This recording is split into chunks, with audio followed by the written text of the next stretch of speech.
अस्सलाम वालेकुम। पाकिस्तान तहरीक-ए-इंसाफ को बाज़ केसेस में लगता यह है कि उनके हक़ में कुछ मुनासिब फ़ैसले आने शुरू हो गए हैं, जैसे बुशरा बीबी की रिहाई हो या इमरान खान की दोनों बहनों की रिहाई हो। इसी तरीके से एंटी टेररिज्म कोर्ट के जो जज हैं उनके हवाले से आज इस्लामाबाद हाई कोर्ट ने जो कुछ कहा, तो लगता यह है कि अदालतें खड़ी होकर कुछ फ़ैसले कर रही हैं। क्या ये रिलीफ कहना चाहिए या ये अदालती इंसाफ है? क्योंकि इस्लामाबाद हाई कोर्ट से जो कुछ आज कहा गया एंटी टेररिज्म कोर्ट के जज के हवाले से, जो साइफ़र का केस सुनने में काफ़ी उनकी वजह शोहरत हुई, तो उसके ऊपर आज इस्लामाबाद हाई कोर्ट ने कहा कि इन जज साहब के कारनामे जो हैं वो पूरी दुनिया ने देखे हैं और कहीं पूरी दुनिया में ऐसी नाइंसाफ़ी नहीं हुई जो इन जज साहब की अदालत में हुई है। मैं उनका नाम जानबूझ के नहीं ले रहा। उन्होंने आगे चलकर ये भी कहा कि क्या इनकी अदालत में कैमरे लगे हुए हैं क्योंकि इनकी मिसकंडक्ट की और भी शिकायत मौजूद हैं। तो ये बड़े स्ट्रॉन्ग वर्डिड किस्म के रिमार्क्स है। इसी तरह 9 मई के मुकदमात में आज पेशावर से भी और शायद पिंडी से भी कुछ मुकदमात में लोगों की रिहाई अमल में आई है। तो मामला बेहतर तरीके से आगे बढ़े हैं। ये अच्छा तरीका यही है कि मुकदमात हैं उसके ऊपर तहकीकात करें, लेकिन जहाँ किसी की ज़मानत हो सकती है, रिहाई हो सकती है, वो आगे बढ़े। वो एक साइडेड, वो जो वन साइडेड एक चल रही थी ना वेव, उसको ब्रेक करके वो हमांगी के लिए ज़रूरी है पाकिस्तान के अंदर के मामला आगे चलने शुरू हो जाएँ। तो आज प्रोग्राम में हम इन दोनों इश्यूज़ को डिस्कस करेंगे कि जिसको हुकूमत ने कहा कि ये कोई डील है जो बुशरा बीबी की रिहाई होगी, और पाकिस्तान तहरीक इंसाफ ने कहा कि नहीं, पूरा ड्यू प्रोसेस फॉलो हुआ है, 9 माह उन्होंने कैद काटी है। तो अब बाकी भी मामला जो पाकिस्तान तहरीक इंसाफ के हवाले से अदालतों से फ़ैसले हो रहे हैं, क्या वो भी उसी प्रोसेस का नतीजा है या बिहाइंड द सीन कुछ बेटर अंडरस्टैंडिंग प्रिवेल कर रही है? दूसरा, अदालत के हवाले से, सुप्रीम कोर्ट के हवाले से हुकूमत जुमे वाले रोज़ एक नया बिल लाने जा रही है। तो सुप्रीम कोर्ट के हवाले से मुमकिन क्या ऐसी नई तब्दीलियाँ हैं जो प्रैक्टिस एंड प्रोसीजर्स में की जा सकती हैं? जजेस की तादाद में इजाफे से क्या सीनियर मोस्ट जजेस जिनको हुकूमत पहले काबू करना चाहती थी कि वो सुप्रीम कोर्ट के चीफ जस्टिस ऑफ पाकिस्तान ना बन जाए, क्या अभी उनको काबू करने के लिए मज़ीद कुछ करने की ज़रूरत है? ये दोनों आज के प्रोग्राम में हमारे टॉपिक और मेहमान शख्सियात हैं। राना सनाउल्लाह खान पाकिस्तान मुस्लिम लीग नवाज़ के सीनियर रहनुमा भी हैं और सियासी अमूर के मुशीर भी हैं। इसके अलावा सरदार लतीफ़ खोसा साहब पाकिस्तान तहरीक इंसाफ से, दोनों को खुश आमदीद कहते हैं प्रोग्राम में। राना साहब, बुशरा बीबी की रिहाई से ही सबसे पहले आगाज़ कर लेते हैं। ये एक पूरा ड्यू प्रोसेस ऑफ लॉ के तहत है या कोई रिलीफ है पाकिस्तान तहरीक इंसाफ के लिए, कोई अरेंजमेंट है? देखिए, इस पे मलिक साहब, अगर किसी के पास कोई एविडेंस है तो शायद मैं उससे आगाह नहीं हूँ। अगर किसी ने बात की है तो उसने अपनी इंफॉर्मेशन की बुनियाद पे की होगी, लेकिन जहाँ तक मेरी इंफॉर्मेशन है और एक वकील होने के नाते जो है वो मैं इन चीज़ों को समझता हूँ कि देखें एक मुद्दत होती है हर किस्म के केसेस में, कि किस में इस केस में जो है वो 6 माह बाद, किसी में 8 माह बाद, किसी में 1 माह बाद, तो वो एक अरसा होता है कि उसके बाद फिर बेल हो जाती हैं अगर ट्रायल जो है वो कंक्लूड ना हो। तो मेरा तो ख्याल है कि जिस किस्म के केसेस बुशरा बीबी के ख़िलाफ़ थे, तो 6-8 महीने का टाइम जो है वो काफ़ी सफिशेंट था, और उसके बाद एक जो रूटीन है उसमें भी बेल हो जाया करती है। इसमें मुझे कोई इस किस्म की डील जो है वो मैं तो नहीं देख रहा, और ख़ास तौर पे अगर फिर डील की है तो क्या अदालत ने डील की है? तो हमारे साथ तो कोई ऐसा, गवर्नमेंट के साथ तो कोई ऐसा मामला नहीं हुआ। तो इसलिए मेरा तो ख्याल है कि ये एक जो प्रोसेस है उसके मुताबिक ये एक काफ़ी टाइम था। आप देखें ना, हमारे ख़िलाफ़ भी केसेस जब पीटीआई के दौर में बने हैं तो उस वक्त हमें तो फिर आपका कहना यह है कि ये दुरुस्त फैसला है बुशरा बीबी की रिहाई होती रही, 9 माह से कैद में थी, तो बुशरा बीबी की रिहाई दुरुस्त फैसला है? मेरा ख्याल इसमें जो डील की बात हो रही है, मेरा नहीं ख्याल कि इसमें कोई ऐसी चीज़ है। ये फ़ैसला जो है वो रूटीन में इन अकॉर्डेंस विद लॉ जो अदालत ने किया है, तो मेरा ख्याल है कि ये दुरुस्त फ़ैसला है। लतीफ़ खोसा साहब, राना साहब ने बड़ा एक अच्छे अल्फाज का चौक किया है। उन्होंने कहा अकॉर्डिंग टू दी लॉ है और दुरुस्त फ़ैसला है। तो मुझे सुन के अच्छा लगा कि राना साहब ने इसको किसी वो शक व शुबे की नज़र नहीं किया, बल्कि उसको पॉजिटिवली पूरे चीज़ को बयान किया। तो मेरे ख्याल में ये पॉजिटिव डेवलपमेंट है, ना सिर्फ बुशरा बीबी की रिहाई बल्कि इमरान की बहनों की रिहाई और कुछ आपके 9 मई के मुकदमात के ऊपर जो फैसले आए हैं, तो things are moving in the right direction. आप क्या कहते हैं? देखें, काश के राना साहब अपने बाकी साथियों को भी बशमूल ख्वाजा आसिफ साहब, उनको भी ज़रा ये इसी तरह की बात ज़रा गुड़ती लगा दें, उनको भी समझा दें कि भाई ऐसे ही हर चीज़ पर तनकीद करना कोई मुनासिब नहीं होता है, और हुकूमतें हमेशा टेम्परेचर को ठंडा करती हैं, ये नहीं है कि फ्लैगरेट करती हैं। ये तो इश्तियाल दिलाने वाली बात होती है। देखिए, मैं तो समझता हूँ, मैंने राना साहब की जब इनकी जो है इनको गिरफ़्तार किया गया था, मैंने उसकी भी मज़म्मत की थी और बड़ी शिद्दत से, इनको पता है। सो देखें, हक़ को हक़ कहना और सच को सच कहना, ये मैं समझता हूँ बड़ा लाजिम है। और फिर जब हम इस स्टेज पर पहुँचते हैं, जिस तरह राना साहब माशाल्लाह एक सीजनड और मंझे हुए एक पुराने सियासतदान हैं, सियासत कि ये सारे रमूज़ो उनको पहचानते हैं। और फिर मैं जब गवर्नर था तो राना साहब लॉ मिनिस्टर भी थे पंजाब के, सो उस कैबिनेट का भी हिस्सा थे। तो राना साहब के ने जो बात की है, बिल्कुल ड्यू प्रोसेस ऑफ लॉ को फॉलो किया गया, बल्कि मैं कहता हूँ कि 9 महीने भी ज़्यादती है। जब इद्दत के केस में उनकी बरियत हुई है, जो शर्मनाक केस था, जिससे हमारा अजीम मज़हब जो है वो भी बदनाम हुआ और पाकिस्तान की भी जो है जग हसाई और रुसवाई हुई दुनिया सारी में, उससे जब बरियत हुई तो ये उनको केस डालना ही नहीं चाहिए था। तीसरा तोशाखाना का केस है, और उनको जो है उस वक्त मैंने बल्कि पिटिशन भी की थी कि उनके साथ बदसलूकी की गई बजाय इसके, और गेट पर उन्हें लाने की लाकर उनको जो है फिर बुशरा बीबी की तो रिहाई हो गई जी, लेकिन इमरान खान की रिहाई के हवाले से जो आपकी खुश उम्मीदी, मैं कहूँगा कि नवंबर में जैसे ही ट्रंप का इलेक्शन होना है, पता नहीं ट्रंप ने जीतना या हारना है, साथ ही इमरान खान ने रिहा हो जाना है, ये आपकी मुझे लगता है ज़्यादा खुश उम्मीदी है, क्योंकि मुझे लगता है कि अभी एटलीस्ट 1 साल लगला इमरान खान के हवाले से सियासी फिजा बदलने वाली नहीं है। मैंने सिर्फ वो उसका हवाला तो एक ज़िम्नन दिया। देखिए, ये भी जिस तरह राना साहब ने कहा, 1.5 साल से यार, 1.5 साल से इमरान खान अंदर है। कोई कत्ल का केस है कि सजाए मौत उसमें होनी है कि उसको जो है इतना पाबा सलासल रखा हुआ है। आप ज़रा देखें तो सही, जिस तरह इन्होंने कहा किसी में 6 महीने होती है, किसी में 9 महीने होती है, किसी में साल होती है, तो ये स्टैट्यूटरी पीरियड भी गुजर चुका है। सो इसलिए मुझे कोई ऐसा वो यानी कोई तजब्जब नहीं है ये कहने में कि मैं वसूख से कह सकता हूँ कि नवंबर में इंशाल्लाह खान साहब बाहर आएंगे और अपने मेरिट पर आएंगे और अदालती जो है ड्यू प्रोसेस के तहत आएंगे। ट्रंप की बजाय अगर कमाला जीत गई तो फिर क्या बनेगा, क्योंकि चांसेस बराबर है। स्विंग स्टेट्स है 5-6 जिन्होंने फैसले का तयन करना है।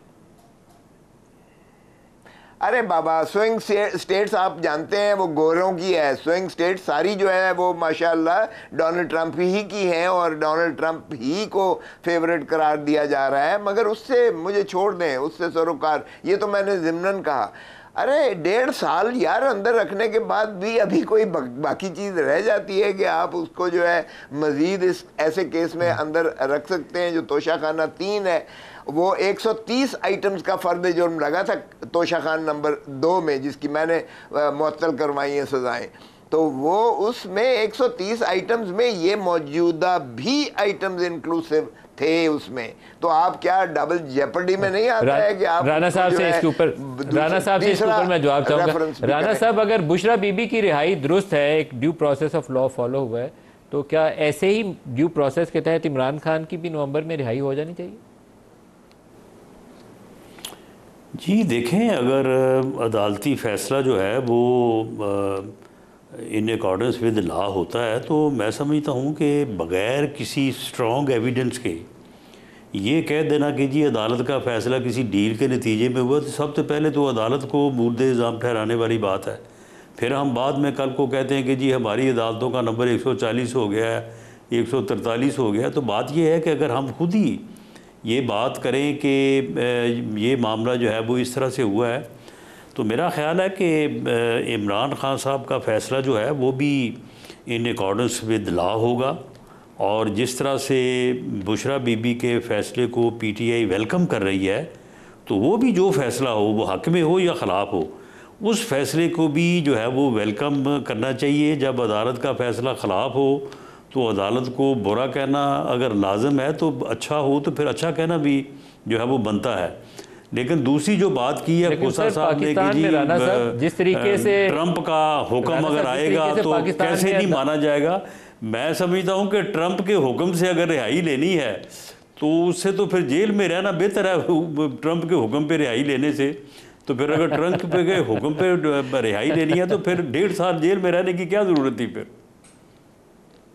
सर ट्रंप का दबाव आना आपके ऊपर अगर वो जीत जाएंगे। मैं राना साहब आपको बता रहा हूँ खोसा साहब की जो उम्मीद लगी है ना वाशिंगटन के नताइज के साथ, उसको नजरअंदाज मत करिएगा। बड़ी बदकिस्मती होगी इनके लिए अगर ट्रंप का हुक्म इनके हक में आए तो। हमें छुट्टी की जाती है, डोनाल्ड लू के अगर कहने पर हुक्म पर हमें भेजा जाता है घर, और हम हेनरी किसिंगर के कहने पर अगर फांसी लगा सकते हैं जुल्फ़िकार अली भुट्टो को, जिसका 45 साल के बाद सुप्रीम कोर्ट ने जाके इंसाफ किया, तो मुझे बताएं क्या ये दुरुस्त नहीं है। वो ज़रा पढ़े इकोनॉमिक हिटमैन जो किताब है जो उनके ऑपरेटर ने एक लिखी है CIA के, वो पढ़ें किस तरीके से मुदाखलत होती है। और माशाअल्लाह ये थर्ड वर्ल्ड कंट्रीज स्पेसिफिकली खुसूसी तौर पर किस तरह एलिमिनेट करते हैं इनके क़यादतों को, और किस तरह फिर जो नहीं मानते तो क्या करते हैं। मैं ये नहीं कह रहा हूँ कोई अच्छी बात है, हमने तो एब्सोल्युटली नॉट कह दिया है, एब्सोल्युटली नॉट कह के भी आपने किताबों में तो फिर लोग कई चीज़ें लिख देते हैं, बयान भी लोग देते रहते हैं, लेकिन ये चीज़ें जो हैं ये मुतनाज़िया हैं। ये डोनाल्ड लू वाली बात जो आपने बनाई हुई है इस बात में भी कोई हकीकत नहीं है। लेकिन बहरहाल वो आपका एक सियासी बयानिया है, कोई मुतनाज़ा नहीं है। नो नहीं, लू तो फरिश्तों को भी नहीं पता राना साहब कि आपकी हुकूमत को उसने जो है वो गिराया, उसने 10 मरतबा उसकी तरदीद की है। अमेरिकन के जो फॉरेन डिप्लोमेट है उन्होंने तरदीद किया। राना साहब शहबाज शरीफ साहब की वजारत उज़्मा के दौरानिए में आपने कहा, जो कमेटी की मीटिंग हुई थी जो नेशनल सिक्योरिटी कमेटी है उसमें भी सारी चीज़ वाज़े थी। ये तो आपने एक सियासी स्टंट जिसे कहते हैं ना वो आपने खेला था, अब उसको आप बार बार जो है वो दोहराए जा रहे हैं। ये वही है ना वो अपना जिसके ऊपर इमरान खान साहब की ख़ुद वो ऑडियो मौजूद है कि अब हमने इसके ऊपर खेलना है। ये तो आपका खेल था जो आपने डोनाल्ड लू के नाम पे खेला।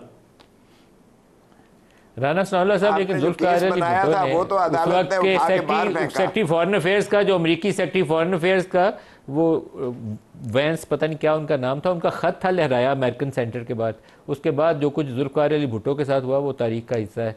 तो अभी भी नाम अमेरिका का इस्तेमाल हो रहा है। मुझे नहीं पता डोनाल्ड लू ने किसको क्या बोला था, लेकिन डोनाल्ड लू का तस्करा और उसके ऊपर सियासत पाकिस्तान में 2 साल में आग लगाने के लिए काफ़ी थी, जो कुछ तबाही हुई है। अभी क्या होगा, नवंबर के नताइज के बाद क्या होगा? मेरा नहीं ख्याल कि नवंबर के नताइज जो हैं वो पाकिस्तान के हालात के ऊपर जिस तरह से ये बात की जा रही है इस तरह से असरअंदाज होंगे। मैं तो इसको ऐसे नहीं देखता। और लेकिन खोसा साहब की तो सारी उम्मीदें नवंबर के साथ है। खोसा साहब, आप इतने पुरुम्मीद क्यों हैं? नहीं, मेरी उम्मीदें नहीं है। मैं ये कह रहा हूँ कि जो कुछ बाइडन की एडमिनिस्ट्रेशन ने डोनाल्ड लू के ज़रिए जो हमारे जो है मुदाखलत की अंदरूनी ब्लैटेंट इंटरफेरेंस, चलें ब्लैटेंट इंटरफेरेंस तो इन्हीं के वज़ीर आज़म शहबाज शरीफ साहब की उन्होंने भी माना इस बात को तस्लीम किया। तो ये अगर ब्लैटेंट इंटरफेरेंस डोनाल्ड लू के ज़माने में हुई थी तो अब कम से कम नहीं होगी। जो डोनाल्ड लू के कमेंट्स थे असद मजीद वाले डिनर के अंदर, उस हवाले से हमारी जब नेशनल सिक्योरिटी कमेटी बैठी तो उस इजलास के बाद जो इलामिया था उसको ये कहा गया कि डोनाल्ड लू के जो कमेंट्स हैं वो सफारती आदाब के मुनाफी हैं and it amounts to interference in Pakistan internal matter. ये नहीं कहा था कि उन्होंने मुदाखलत करके हुकूमत गिरा दी, वो अंग्रेजी को आप इधर से उधर ना मरोड़े। कहा यह गया था कि it amounts to interference, it amounts to interference. चलो आगे चलते। राना साहब, अरे बाबा, ब्लैटेंट इंटरफेरेंस सिंपल अंग्रेजी है, मत ट्विस्ट करें खुदारा। Blatant interference, blatant interference. अच्छा, मैं उसका लामिया निकलवाता हूं। इधर से पकड़े। चले खोसा साहब, आपको जो डोनाल्ड ट्रंप है ना, आपको मुबारक हो, आप उसकी कामयाबी के लिए दुआ करें। तो ट्रंप जो है वो आपको डोनाल्ड मुबारक हो, डोनाल्ड तो आपको मुबारक हो डोनाल्ड ट्रंप का। चले आपने तो अंडर सेक्रेटरी के कहने पे दोनों किया, रहनुमाओं के लिए पावर के आप दोनों रहनुमाओं के लिए कि आप ज्यादा इतनी उम्मीदें वाशिंगटन में किसी के भी सदर मुंतखब होने पे मत लगाएं। वाशिंगटन की जो पॉलिसी पाकिस्तान या इस खित्ते के हवाले से है, इंडिया को सामने रखते हुए, उसमें इतनी बड़ी चेंज नहीं आएगी कि वो रातों रात पूरे खित्ते के लिए पॉलिसी बदल जाए। इसलिए पाकिस्तानी सियासत पर फोकस रखें, सियासत को कैसे बेहतर करना और पार्लियामेंट को कैसे मजबूत करना, अदलिया को कैसे ठीक करना। ये खोसा साहब आपने भी जजेस के फैसलों का और अदालत की, वो जो जजेस की हमारी जुडिशरी की रैंकिंग है उसका तज़किरा किया। नवाज शरीफ केस में जो फैसला था वो भी अदलिया ने किया था और वो एक फ़िक्स मैच था, और इमरान खान को सादिक और अमीन करार देना वो भी एक फ़िक्स मैच था। ये इन तमाम फैसलों के होते हुए आप कहते हैं कि अदालत ने ही फैसला किया, तो अदालत से वो फैसले हुए हैं। जुल्फ़िकार अली भुट्टो का फैसला भी किसी अदालत ने किया, वो भी फ़िक्स मैच था। तो आप इसको नज़रअंदाज मत करिए कि हमारी अदालतों से ये फैसले हुए हैं। तो इमरान खान के लिए कोई एडवर्स डिसीजन आ जाए और खोसा साहब उस पर इतराज़ करें तो वो ऐसी आपको चीज़ नहीं होगी जो अनहोनी होगी चीज़। देखिए मलिक साहब, ये हमारी बदकिस्मती है और ऐसे फ़ैसले जो है वो मौजूद हैं कि जिनके मतलब बड़ी आसानी से, जिस तरह से आपने लफ्ज़ इस्तेमाल किया है कि ये फ़िक्स मैच था या फ़ैसला था, और इसमें यहाँ तक भी जो है वो हमारी सुप्रीम कोर्ट से फ़ैसले हुए हैं कि आमरों को संद जवाज़ दी जाती रही है और बग़ैर मांगे आइन को अमेंड करने का जो है वो इख्तियार दिया गया है। और यहाँ पे आइन को जो है वो पॉलिटिकल हालात और सोच के ताबे जो है वो आइन को रीराइट किया गया है। तो ये सारी चीज़ें जो हैं, ये सारी चीज़ें होती रही हैं। यही वजह है कि ये फिर माहौल बना, और अब इसमें जो 26वीं तरमीम हुई है तो उसमें एक ऐसा बैलेंस जो है वो लाने की कोशिश की गई है कि वहाँ पे जो है वो अब जुडिशरी का भी एक एक तरफ़ा इख्तियार ना हो और एग्जेक्टिव का भी जो है वो एक तरफ़ा इख्तियार ना हो, एक बैलेंस हो, और उस बैलेंस के तहत जो है वो जुडिशरी जो है एक अपने मामलात को लेके जो है वो सही चले, और मुल्क में आवाम को भी और बाकी जो भी फ्रीकैन उसके सामने हो, हुकूमत हो, अपोजिशन हो, उनको इंसाफ फराहम किया जाए। सर आप अगर ये बैलेंस कह रहे हैं राना साहब, तो इस बैलेंस को, इस तवाज़ुन को बिगाड़ने के लिए आपने ये बयान क्यों दिया कि चीफ जस्टिस मंसूर अली शाह भी ना बैठे, जस्टिस मंसूर अली शाह भी ना बैठे कॉन्स्टिट्यूशनल बेंचेस में, जस्टिस मुनीब अख्तर भी ना बैठे कॉन्स्टिट्यूशनल बेंचेस में? दोनों मुतनाज़ा जजेस हैं, दोनों सीनियर मोस्ट जजेस हैं, और बाई एनी प्रोबेबिलिटी उनको कॉन्स्टिट्यूशनल बेंच हेड करते होना चाहिए। नहीं, देखें मामला ये है मलिक साहब, बिल्कुल ये किसी ने नहीं कहा, ना मैंने कहा कि वो नहीं बैठ सकते। राना साहब आप ही का बयान है। ये सुन लें, नहीं सुन लें, मेरा बयान है। देखें मैंने ये अर्ज़ किया है कि जुडिशल कमीशन का इख्तियार है। जुडिशल कमीशन जो है वो फ़ैसला करके मंसूर अली शाह साहब को बिठाए, मुनीब अख्तर साहब को बिठाए, वो चीफ़ जस्टिस साहब को मुकर्रर कर दे। कोई इसमें कदगन नहीं है, कोई इसमें रुकावट नहीं है। लेकिन मेरी ये ज़ाती राय है कि हमारे वो मुअज़्ज़ज़ जज साहबान जो यानी रीसेंट पास्ट में जो एक ग्रुपिंग हुई है, और उस ग्रुपिंग में जिस तरह से एक दूसरे को एक्सपोज़ किया गया, जिस तरह से एक दूसरे को ख़त लिखे गए, और मलिक साहब उन खतूत में आपने पढ़ा होगा जिस किस्म के अल्फाज इस्तेमाल किए गए। मेरी ये राय है कि वो जज साहबान जो इस ग्रुपिंग को और इस माहौल में एक लीडिंग किरदार में रहे हैं, उनमें से अगर कोई कॉन्स्टिट्यूशनल बेंच का जज अगर बनेगा तो उससे फिर ये माहौल जो है ये कंटिन्यू करेगा।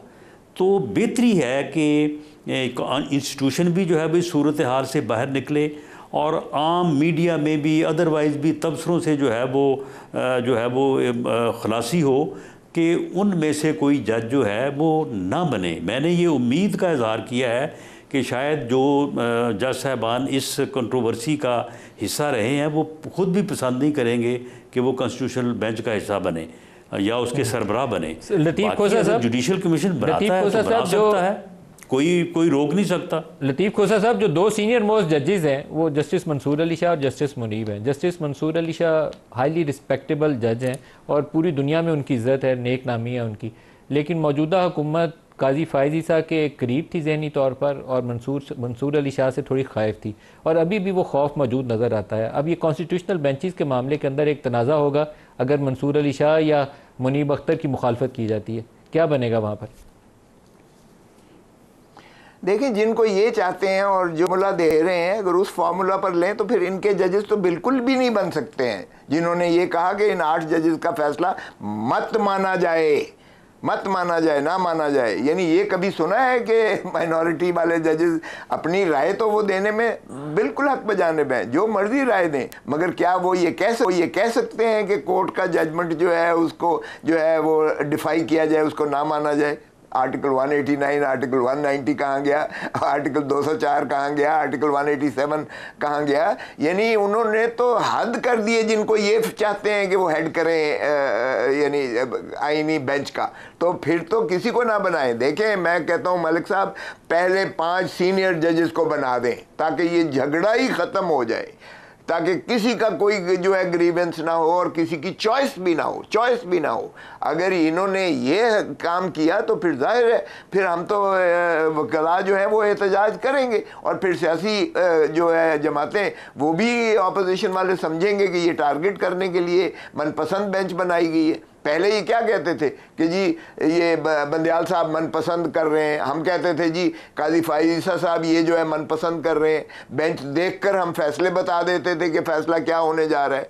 और जहाँ तक ताल्लुक़ है ट्रायल कोर्ट्स का, यानी एंटी टेररिज्म कोर्ट या नायब अदालत का, वो तो आज आपने ऑब्जर्वेशन सुन ही ली है, हाई कोर्ट की क्या ऑब्जर्वेशन आई हैं, उनको जिस तरह कंट्रोल किया गया, जिस तरह बैठ कर जो है फैसले, इजाज़त से मैं ब्रेक करीब आ गई है, मैं ब्रेक की तरफ जाऊँ, लेकिन आपने जो जस्टिस बंदयाल की अदालत में बेंच फिक्सिंग का तज़किरा किया और उससे पहले भी और जस्टिस काजी फ़ायज़ ईसा साहब ने प्रैक्टिस एंड प्रोसीजर्स के हवाले से जो ऑर्डिनेंस जारी करवाकर जिस तरीके से मामला आगे बढ़ाए, वहाँ पर ये तासुर आपके ये जो अल्फाज हैं उसको तक़वियत देते हैं कि ये मामला दुरुस्त नहीं है। सीनियरिटी का प्रिंसिपल अगर फॉलो किया जाए तो उसी में सबकी फलाह और बेहतरी है। ब्रेक ले लें, ब्रेक से वापसी पे राना साहब से इससे जवाब लेते हैं। हमारे साथ रहिएगा।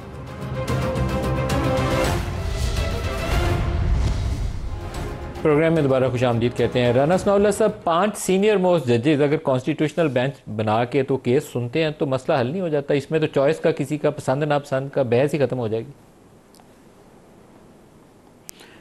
नहीं देखें इसमें जो है वो जुडिशल कमीशन जो है वो एम्पावर्ड एक बॉडी है जिसमें जुडिशरी मौजूद है, अपोजिशन मौजूद है, हुकूमत मौजूद है, बार मौजूद है। तो जब कॉन्स्टिट्यूशन में जो है वो उनके ऊपर कोई पाबंदी नहीं है तो उसमें इस किस्म की पाबंदी जो है वो ज़ुबानी कलामी या किसी प्रोग्राम में बैठ के तो नहीं लगाई जा सकती। मैं समझता हूँ कि वो इस बारे में बेहतर फ़ैसला करेंगे। अब खोसा साहब ने जो बात की, उन्होंने मेरी बात की तईद की है ना कि कुछ लोग जो है वो ग्रुपिंग में कुछ का हवाला मैंने दिया, कुछ की तरफ इन्होंने निशानदेही की। तो मैं समझता हूँ कि अगर इससे मुबर्रा जो है वो अगर बेंच बनेगा तो उसके ऊपर ज़्यादा कॉन्फिडेंस होगा लोगों का। और फिर आखिर जो सुप्रीम कोर्ट के जजेस हैं वो आर इक्वल, यानी जजेस जो हैं वो को किसी से कोई छोटा बड़ा या कोई सीनियर जूनियर नहीं होता। जो सुप्रीम कोर्ट के जजेस हैं वो इक्वली जो है वो कम्पिटेंट भी हैं, इंडिपेंडेंट भी हैं, रिस्पॉन्सिबल भी हैं। तो उनमें से कोई भी 5 या 7 जजेस का जो बेंच बनेगा तो उनमें जो है वो जुडिशल कमीशन मैं समझता हूँ कि बेहतर फैसला करेगा। राना साहब, मुझे तो वैसे काफ़ी अभी अंदेशा है कि आपने जो बेंच की तश्कील में कमीशन का रोल रखा है ये सुप्रीम कोर्ट में टेकअप होगा और इसको अदलिया की आज़ादी के मुनाफी कंसिडर किया जाएगा, क्योंकि बेंच बनाना कमीशन का काम नहीं है, ये तो अदलिया का काम है। अदलिया बैठ के फैसला करे कौन सा बेंच बैठेगा और केस सुनेगा। नहीं तो ये जो अदलिया का काम है बेंच बनाना, ये भी तो पार्लियामेंट ने कानून में ये इख्तियार दिया है ना। तो पार्लियामेंट जो है वो कानून लेजिस्लेशन पार्लियामेंट ने करनी है, आइन साजी जो है वो पार्लियामेंट ने करनी है। ये सुप्रीम कोर्ट जो है, ये सुप्रीम कोर्ट 199, 184, ये सारी जो पावर्स हैं ये किसने दी है? पार्लियामेंट ने दी है। पार्लियामेंट जो है वो उनमें से कोई चीज़ विड्रॉ भी पिक एंड चूज नहीं कर सकते, उसमें इजाफा भी कर सकते। अगर आप पिक एंड चूज करेंगे कि ये जज मेरा केस सुनेगा, ये जज खोसा साहब का केस सुनेगा, तो वो मुदाखलत होगी और अदलिया उसको टेकअप करके ये नहीं तो नहीं pick and choose judicial commission जो है वो पिक एंड चूज जो वो जजेस को एलिवेट करता है, वो जजेस को इंडक्ट करता है, वो पिक एंड चूज करता है। यानी वो एक ऐसा तैनाती में आपका इख्तियार है, स्ट्रक्चर केस सुनने में, बेंच चुनने में आपका इख्तियार नहीं है। नहीं, लेकिन बात ये है ना कि आखिर जो एक जजेस कमेटी है वो भी तो कमेटी जो है वो जिस कानून के तहत बनी है वो भी तो पार्लियामेंट ने बनाया है ना। पार्लियामेंट अगर कमेटी बना दे तो फिर ठीक है, अगर पार्लियामेंट जो है वो जुडिशल कमीशन बनाए और जुडिशल कमीशन बाकी सारे काम करे वो ठीक है, और एक बेंच क्योंकि किसी की मर्जी का नहीं बन रहा तो ये फिर आगे जो है वो आइन भी और कानून भी हर चीज़ जो है उसको एक साइड पे कर दिया जाए। लतीफ़ खोसा साहब, आप क्या कहते हैं? क्योंकि एक हुकूमत फ्रीक बन के किसी केस में जा रही हो और हुकूमत बैठ के वहाँ ये फैसला कर रही हो कि कौन सा जज और कौन सा बेंच ये केस सुनेगा, तो इसको मुदाखलत कंसिडर किया जाएगा या सुप्रीम कोर्ट इसको जाने देगी कि ठीक है?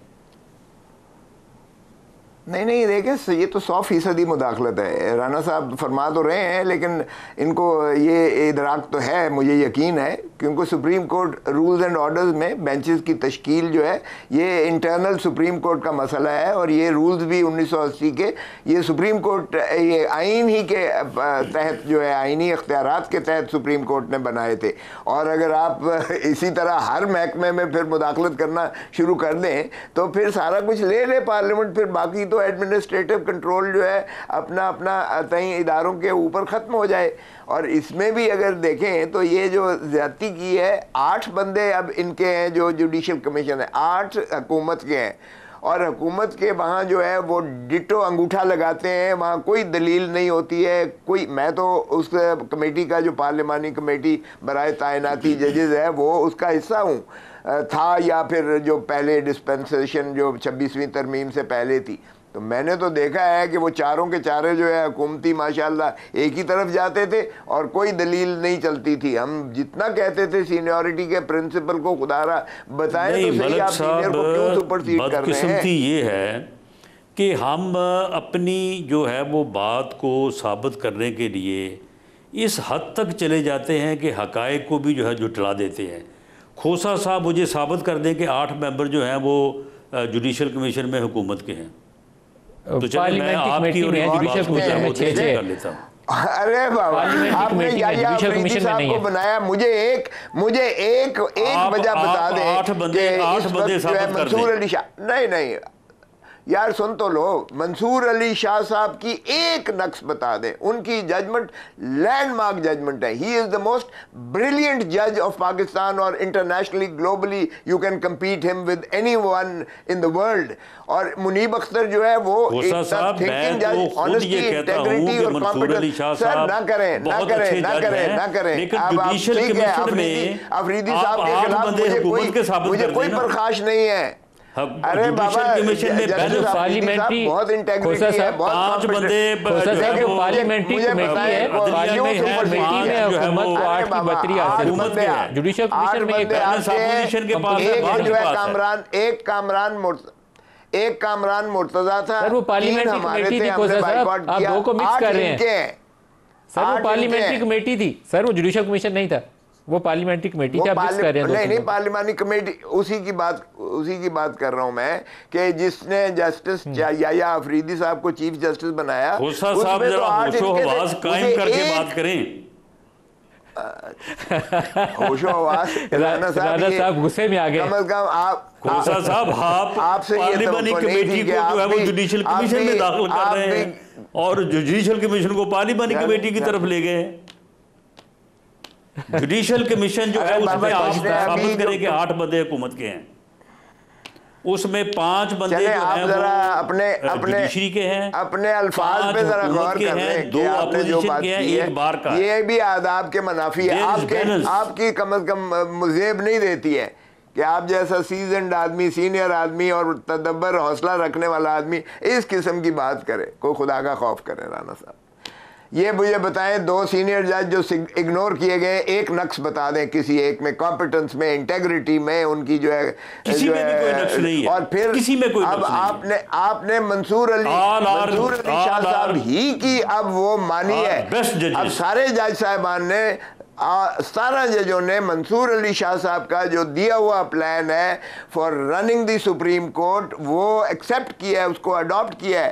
मंसूर अली शाह साहब इतना थिंकिंग और इतने जो है माशाल्लाह वो फॉरवर्ड लुकिंग है जज के, उन्होंने सारा कंप्यूटर सिस्टम सारी उन्होंने जो है ये आपकी जो है कराची को कनेक्ट किया, इस्लामाबाद को कनेक्ट किया, लाहौर को कनेक्ट किया, बलूचिस्तान को कनेक्ट किया। उन्होंने जो है ये जितना सहूलत से ये कर सकते थे। थोड़ा सा इसको आगे चलाते हैं खोसा साहब, उन्होंने एक आज वो कुछ वो वीडियोस आपने सामने देखी होंगी दोनों ने, आप मैं दोनों से इस पर राय चाहूँगा। आपको सियासी जमातों को एहतजाज करना चाहिए। काजी फायज ईसा के खिलाफ लंदन में एहतजाज हुआ है, तो एहतजाज के लिए आप प्ले कार्ड अपनी बात भी कह सकते हैं, अपना पॉइंट ऑफ व्यू अगर पीटीआई के किसी लीडर ने देना हो बिल्कुल दे सकते हैं, लेकिन किसी की कार के ऊपर वो ठा मारना या बदतमीज़ी से बेहूदगी वाले कलमात अदा करना, उससे परहेज़ चाहिए होती है। तो अभी उसके ऊपर हमारे इंटीरियर मिनिस्टर ने कहा कि उनके वो पासपोर्ट कैंसिल करेंगे और कार्रवाई करेंगे। राना साहब पहले आपसे ही जवाब ले लूँ, एहतजाज के लिए 9 मई करना ज़रूरी नहीं होता। मेरे तो ख्याल में GHQ के बाहर भी जाके कोई एहतजाज करना चाहे तो उसको इजाज़त होनी चाहिए, लेकिन प्ले कार्ड लेकर खड़ा हो जाए। GHQ के दरवाजे के ऊपर नहीं चढ़ना चाहिए। और इसी तरीके से ये काजी साहब की गाड़ी के साथ भी आप प्ले कार्ड लेकर सड़क के किनारे खड़े हो जाए, अपना पॉइंट ऑफ व्यू दे। राना साहब देखें, ये वल्गैरिटी जो है और ये तशद्दुद और ये इस किस्म का जो है ये बिल्कुल पीटीआई ने वतीरा अपनाया हुआ है, मुल्क के अंदर भी और बाहर भी। बल्कि ये घटियापन जो है ये इंट्रोड्यूस इन्होंने करवाया है। इससे पहले ये खोसा साहब बैठे हैं, इनको ख़ुद मालूम है कि एक दूसरी सियासी जमात के जो कायदीन या लीडर्स होते थे, वर्कर उनकी इज़्ज़त करते थे। ये माहौल ही नहीं था, ये माहौल ही इन्होंने इंट्रोड्यूस करवाया कि मुखालिफ जमात का बंदा नज़र आए तो उसको गालियाँ दो, उसे चोर कहो, उसे डाकू कहो, उसके ख़िलाफ़ नारे मारो। तो ये जो है ये इंतहाई जो है वो गलत है और इसकी जितनी भी मजम्मत की जाए वो कम है। इन लोगों के ख़िलाफ़ तादीबी कार्रवाई भी होनी चाहिए, इस बात की मजम्मत भी होनी चाहिए। और मैं समझता हूँ कि ये मंसूर अली शाह साहब की जो है वो तारीफ़ कर रहे हैं खोसा साहब, ये तो ठीक है, बार के मेंबर हैं, जानते हैं उनको, लेकिन उनके मतलब भी पीटीआई ने एक ऐसी मुहिम का आगाज़ किया जिसकी वजह से उनकी नेक नामी और उनकी शोहरत को भी जो है वो नुकसान पहुँचा। तो ये जो पीटीआई का रवैया है एक यानी सियासी जमात के तौर पे, ये कतई तौर पे एक्सेप्टेबल नहीं है। सर वो क्या कैंपेन थी जो पीटीआई ने जस्टिस मंसूर अली शाह के लिए रन की थी?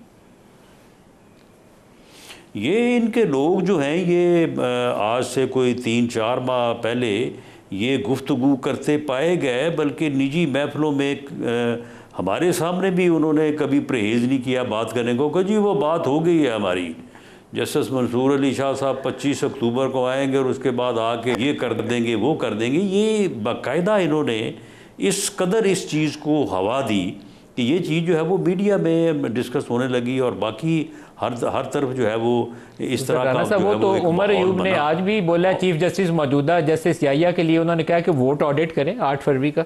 तो वो तो ऐसी बात नहीं, अगर वोट ऑडिट का ही कह रहे थे तो अगर इसके अलावा कुछ नहीं था जो मेरे इल्म में नहीं है तो फिर नहीं, ऑडिट का नहीं कह रहे थे, ये उनकी ज़ात से ये मंसूब करके ये कह रहे थे कि जी उनकी हमारे साथ बात हो गई है और ये बात जो है ये इंतहाई जिम्मेदार लोगों ने की। लतीफ़ खोसा साहब, ये तो एक इल्ज़ाम है आपके ऊपर, आपकी जमात के ऊपर। देखें वो बंदयाल साहब का एंटाई ग्रुप में अपना मंसूर अली शाह साहब काजी फायज ईसा ग्रुप में थे, जो धड़ाबंदी इन्होंने की थी कि 3, 5, 5, 7, 7, 9 पता नहीं क्या क्या किया था।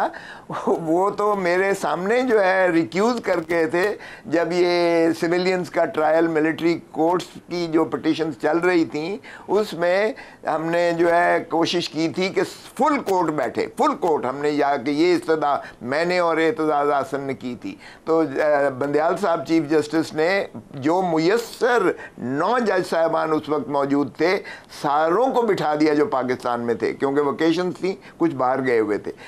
काजी फायज ईसा साहब ने आते ही जनाब खड़े हो गए और कहने लगे कि मैं तो इसमें नहीं बैठता जब तक प्रैक्टिस एंड प्रोसीजर एक्ट का आप पहले फैसला नहीं करते हैं। जस्टिस सरदार साहब, सरदार इसाक साहब के भी वो जो भाई साहब हैं वो भी चले गए, तारिक मसूद साहब भी उनके साथ चले गए, और उस बेंच में से बाद में जो है जस्टिस मंसूर अली शाह साहब पर भी वो भी रिक्यूज़ कर गए। तो वो तो पहले उस जो ग्रुपिंग हुई थी वो तो इनके साथ थे और काजी फायज ईसा साहब के साथ थे। वो अगर इंसाफ करते हैं, अगर इनके खिलाफ कोई फैसला आता है तो फिर ये उस पर इल्ज़ाम लगा देते हैं री राइटिंग ऑफ कॉन्स्टिट्यूशन। मलिक साहब, मैं आपको बताऊं, जब 14वीं तरमीम 13वीं तरमीम पहले की थी 58(2)B ख़त्म करने में, 17 सीटों पर इन्होंने ला के बेनज़ीर भुट्टो रानी शहीद को खड़ा किया था। बाद में 14वीं तरमीम पर भी रानी शहीद ने इनके साथ दिया डिफेक्शन क्लॉज को ऐड करने में। मैंने बीवी को कहा, मैंने कहा बीवी, नवाज शरीफ तो पहले ही जो है वो इतने तकब्बर में है, वो अपने MNAs को 1-1 साल नहीं मिलता है, आपने तो उसको बादशाह सलामत बना दिया है और अमीरुल मोमिनीन बनने जा रहे हैं वो। तो बीबी शहीद ने कहा कि मुझे देखें, मुझे मुल्क से सरोकार है, मुझे वो ये नहीं है कि मैंने नवाज शरीफ का साथ दिया। मैं चाहती हूँ अगर विल्सन खत्म हो गया या इसको क्लोज करना पड़ेगा। सरदार लतीफ़ खोसा साहब और राना सनाउल्लाह खान, बहुत शुक्रिया, आप दोनों हमारे साथ रहे। आज के लिए इतना ही, इजाज़त दीजिए, अल्लाह हाफ़िज़।